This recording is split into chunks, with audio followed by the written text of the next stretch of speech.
नमस्कार, मैं हूं सत्येंद्र रंजन। देश दुनिया में आपका स्वागत है।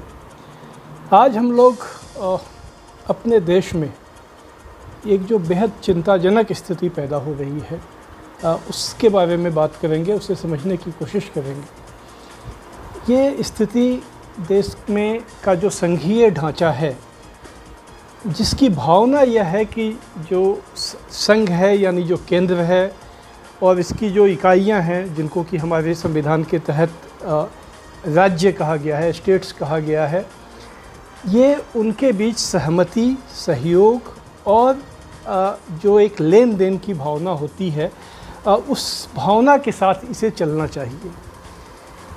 ऐसा देखा गया है, ये दुनिया भर का अनुभव है और अपने देश के इतिहास का भी अनुभव है कि जब कभी ऐसा हुआ है कि ये भावना टूटती है और टकराव पैदा होता है विभिन्न इकाइयों के बीच में, या एक तरफ इकाइयाँ हों और एक तरफ केंद्र हो, तो उसके परिणाम अच्छे नहीं होते हैं। ये हम लोग इतिहास से भी सीख सकते हैं और बहुत हाल के इतिहास से भी सीख सकते हैं दुनिया के दूसरे हिस्सों में।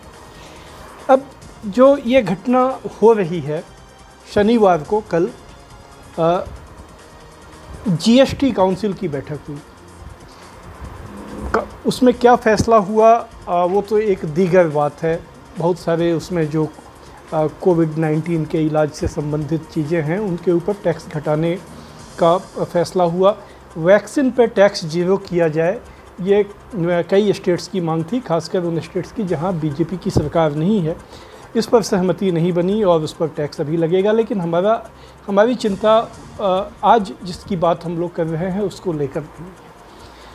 जो जीएसटी काउंसिल की बैठक के बाद हुआ, जो खबर आई कि पश्चिम बंगाल के जो वित्त मंत्री हैं अमित मित्रा, जो खुद भी एक उद्योगपति रह चुके हैं, उन्होंने ये बात मीडिया के सामने भी कही है और केंद्रीय वित्त मंत्री निर्मला सीतारमण को चिट्ठी लिखकर भी कही है।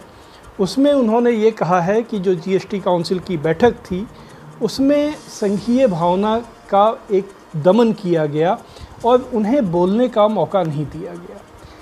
इसके अलावा जो उन्होंने एक टिप्पणी की थी कि जो सरकारों की नाकामी की वजह से देश में कोरोना महामारी की दूसरी लहर आई, उस टिप्पणी को रिकॉर्ड से हटा दिया गया। जो जीएसटी बैठक की का जो कार्यवाही रखी जाती है, रिकॉर्ड रखा जाता है, उससे हटा दिया गया।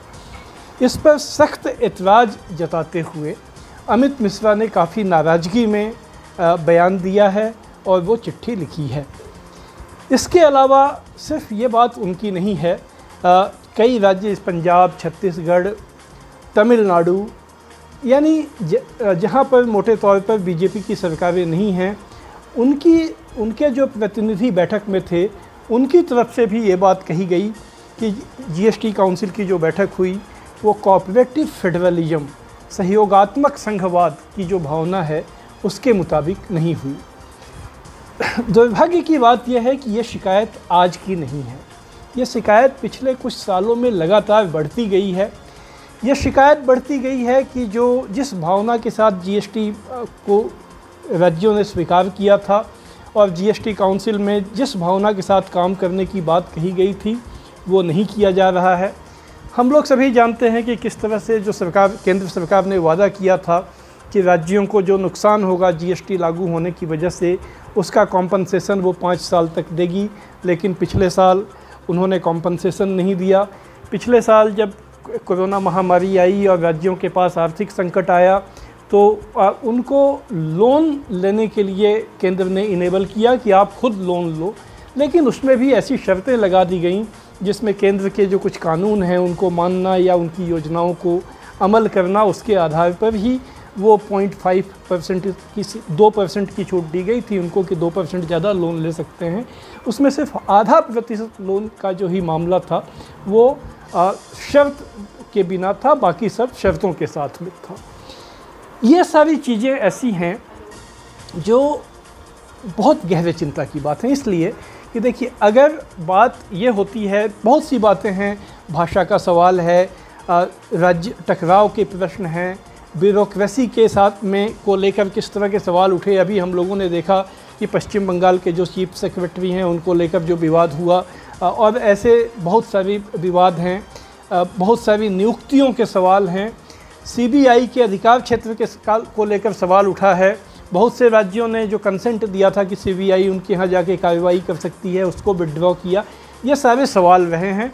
लेकिन जब बात आर्थिक आती है, जब कभी फाइनेंशियल इशू बहुत महत्वपूर्ण होता है, तो वो बात तब, जैसा कि कहा जाता है कि जब बात पेट पे आती है तो उसे सहना मुश्किल हो जाता है। ये जो जीएसटी काउंसिल के तहत जो चीज़ें हो रही हैं, और जीएसटी का जो जो टैक्स कलेक्शन है उसका केंद्र और राज्यों के बीच बंटवारे को लेकर जिस तरह की परिस्थितियां पैदा हो रही हैं, वो अगर जल्द से जल्द उसका समाधान नहीं निकलता है तो चीज़ें बहुत ही दूर तक जा सकती हैं। केंद्र सरकार ने इस बीच कई ऐसे काम किए हैं पिछले सालों में जो जीएसटी की भावना के मुताबिक नहीं है। बहुत से अर्थशास्त्री हैं, जैसे कि प्रभात पटनायक हैं, वो तो शुरू से ये कहते रहे कि जीएसटी जो है वो एक फ्लॉड, एक दोषपूर्ण व्यवस्था है और ये होना ही नहीं चाहिए।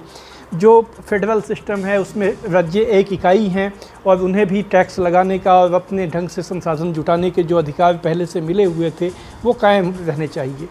लेकिन जब जीएसटी लागू हुआ भी है तो अगर कभी संकट का समय है, अर्थव्यवस्था नीचे जा रही है या महामारी आई, उसकी वजह से अगर टैक्स कलेक्शन कम होता है तो उसका नुकसान राज्यों को तो उठाना पड़ता है, लेकिन केंद्र सरकार दूसरे तरीक़ों से अपने संसाधन जुटा लेती है।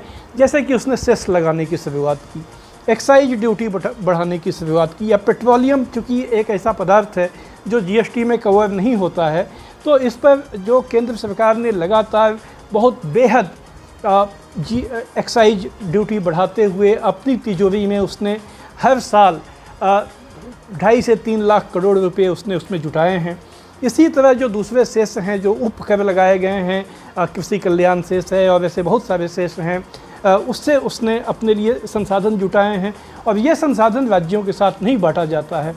इसी तरह उसने रिजर्व बैंक ऑफ इंडिया का जो कोष है वो उसमें जो डिविडेंड आता है उसके बड़े हिस्से को वो लगातार ले रही है। पहले लगभग 2.25 लाख करोड़ लिया गया था, इस साल 1 लाख करोड़ 99,000 करोड़ लिया गया है। तो सवाल ये है कि जो राज्यों की जिम्मेदारी है वो कैसे निभाएंगे, ये सवाल खड़ा हो रहा है, खासकर इस महामारी के दौर में। और उस समय अगर के जीएसटी काउंसिल में सारा विवाद दलगत आधार पे होता है, सरकार जो केंद्र की सरकार है और जो जहाँ पर बीजेपी की सरकारें हैं वो अपने बहुमत से वहाँ पर फैसले कर लेती हैं और विपक्ष की सरकारों को असंतुष्ट छोड़ देती हैं, नाराज़ छोड़ देती हैं, तो ये आज इसके क्या क्या परिणाम हो सकते हैं हम लोग भले ना समझ पा रहे हों, लेकिन ये अच्छे संकेत नहीं हैं। आज बस इतना ही। धन्यवाद।